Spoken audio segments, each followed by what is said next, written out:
So I'm giving this BBC because on Monday I went with a few other people from an interfaith group to talk to our congressional representative. Yeah, his name is, I think, Michael. Is it Michael Baumgartner? Yeah. And I had emailed him, I've emailed him several times about different things and policies and so on. The letters that he always sends back, it's just a form letter. You get it 2 seconds after you sent your letter. And there was something about it that was always, and it put me off. It was, you may have voted for me and you may have not, but I represent people.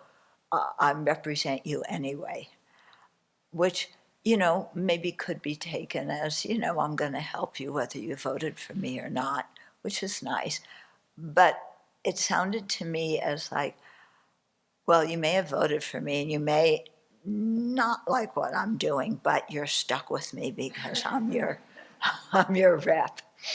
Yeah, it could be read that way. Anyway, I had never met him, and I was invited to go with this group of this interfaith group. So it was very interesting going in there. There were four of us women, female leaders, a couple of people from his office, and then there was an older couple who was sitting. We were sitting in like a semicircle with him, and an older couple there too. So, he welcomed us and he started, talking and then one of the pastors kind of interrupted and said, I took time off of work today and I would like, for you to hear why we came and what we have to say. And yeah. So then she started speaking, and Jen, who spoke. There was another pastor there. I said something, as well. And he just, he listened to everything and he, responded. But it was very clear that whatever he said was a typical Trump. Donnie would have approved about what he said. It was just the typical thing that, that we hear from the staff in the White House and the Justice Department and everything.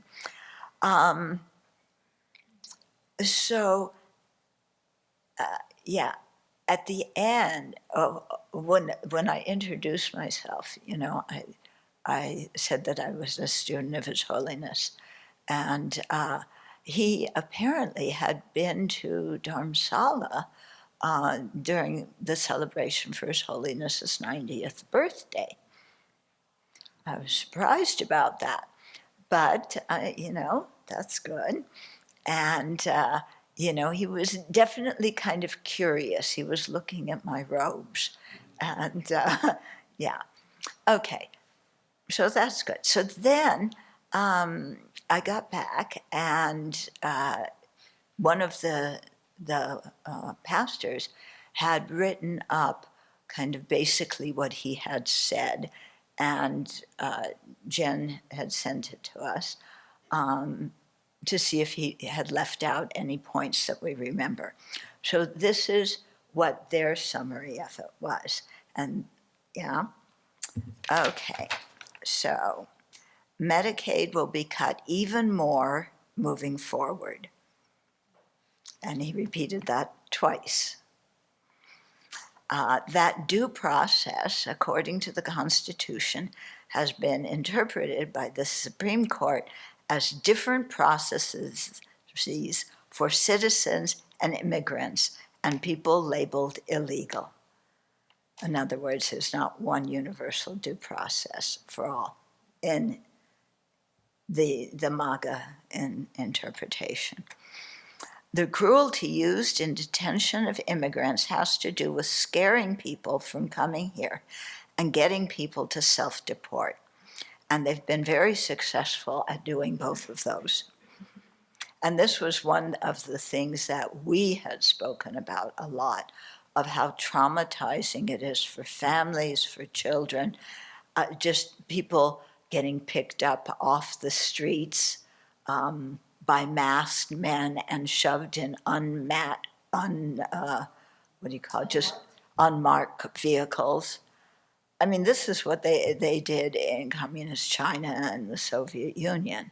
And so this was a big point we spoke a lot about, but that was his response. He supports ICE having masks and no badges, as they do not get support from sanctuary cities, and thus they must protect their identities. And he emphasized how in Seattle, Seattle is a sanctuary city. I think Spokane may be as well. I mean, this state is a more liberal state. And he just defended what ICE was doing because, he was talking about one immigrant who had gotten arrested. He's in prison. And as soon as he finishes his sentence, he'll be released out. And he feels, that the state prison authorities should cooperate with ICE and turn him over immediately when he's let out so he can be deported. No due process, just goodbye. We were not happy with that. He would not agree to support the Stop ICE from Kidnapping U.S. Citizens Act, which is like, why are you picking up U.S. citizens? Anyway, which was introduced by U.S. Representative Pramila Jayapal, because he had not seen it yet, he said. He talked about being representative for people who didn't vote for him and had placed us in the category of his opposition. At one point, he tried to put Bishop Rayburg as believing differently than him about the borders, and she was able to counter him with an effort to find common ground. To my eye, he was unmoved. Yeah, and so she had said several times about, yes, it is a problem, it's common ground, but let's deal with it in a humanitarian way. What if my mother said, in one ear and out the other? Okay, so this is, what they sent to me that I was approved because it was going to go on they wanted me to approve because it was going to go in their newsletter. And I wrote, I want to read you what I wrote back. I said, you got the major points of his attitude, but I wasn't expecting anything different from that. I wasn't, I mean, I knew he, from just the letter I had gotten, yeah. So I got exactly what I expected, okay? But I was glad to have met him personally, and I think that what we say does make a difference to him. As we say in Buddhism, we plant seeds.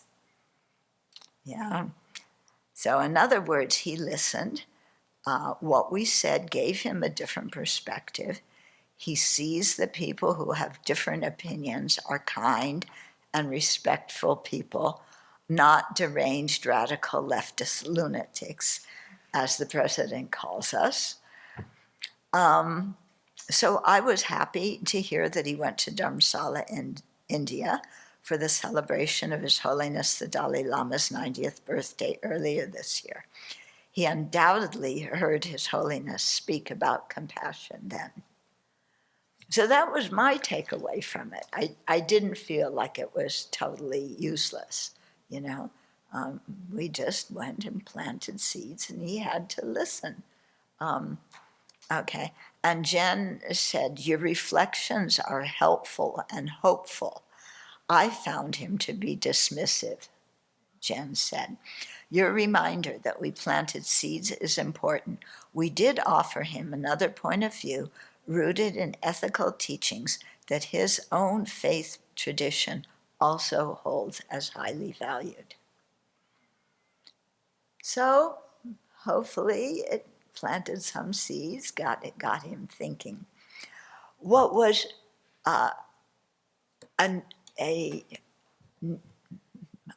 new experience, different experience for me being there, was the older couple. Yeah, that was there. They were quite old. He was wearing a T-shirt that said 47th President with a big picture of Donnie on the T-shirt. And she was just dressed ordinarily. But she spoke first, and when she first spoke, I could barely hear her. She was talking like this. And she apparently, I understood afterwards when she began to talk louder, that she was a veteran. I think he was too. And she had gone to the VA for some medical thing, and they were charging her some outrageous amount when it should have been something that was free because she was a veteran. And that's why she had come and why she was talking to them. Yeah, she was bent over, not in good shape. Yeah, and was just talking very softly. But when we started talking about how they were picking people up off the streets, like kidnapping and them wearing masks, and how scary it was for people, these two older people all of a sudden were like, but they are immigrants. They are taking our jobs. They are taking our money. The reason I don't have medical care is because the government's giving them all the medical care, and I'm a U.S. citizen. And these people, they're rapists. They're criminals. You know, they emptied the prisons in those other countries, and that's who's coming here. Straight out, verbal, what Donnie says, straight out of that. And they were saying it like I just did. And I was like, oh, yeah, you're really old. You're not in good shape physically. Yeah. But you're angry at people that you've probably never even met, because somebody told you that they're bad and evil people.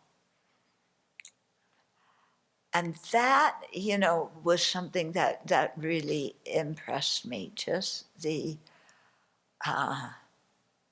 hatred, that kind of hatred coming out. It's not good for the country, yeah? It's not good for individuals. But so it wasn't even at a rally, there's a rally, people talk like this. This was just in a meeting. None of us were talking like that, yeah? But boy, they were impassioned. And I really had to feel for them because they were suffering, they were unhappy, they didn't have any spiritual way to help them deal with stuff like this. And they had no awareness that so much of what they're hearing is fake news. Yeah, they just took it for granted and believed it. So, so it was an interesting day, to meet the representative, to meet these people and see their plight, and to see the good hearts of the other pastors who were there, and to see how although we all come from different traditions, yeah, with different, somewhat different, quote, quotes, theology or philosophy, the four of us were like on the same page when we talked about ethical conduct and compassion. There was no difference, yeah. And so I really hope that this small group continues to act and say something.